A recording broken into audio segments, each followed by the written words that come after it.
নবীজি দুখানা হাত উত্তোলন করে দোয়া করলেন, আল্লাহুম্মা ইহদি উম্মা আবি হুরায়রা, আয় আল্লাহ তাআলা আমি দোয়া করি তুমি দয়া করে আবু হুরায়রার মাকে হেদায়েত নসিব করে দাও।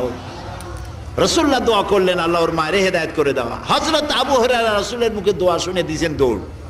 পিছন থেকে সাহাবীরা মনে করলেন আবু হুরায়রা দৌড়ায় কেন, জামা টেনে ধরছে পিছন থেকে। জিজ্ঞেস করলে আবু হুরায়রা দৌড়চ্ছ কেন, কোনো বিপদ হয়েছে নাকি? কয় না, কোনো বিপদ হয় নাই, আমাকে ছেড়ে দাও। কেন, কি হয়েছে?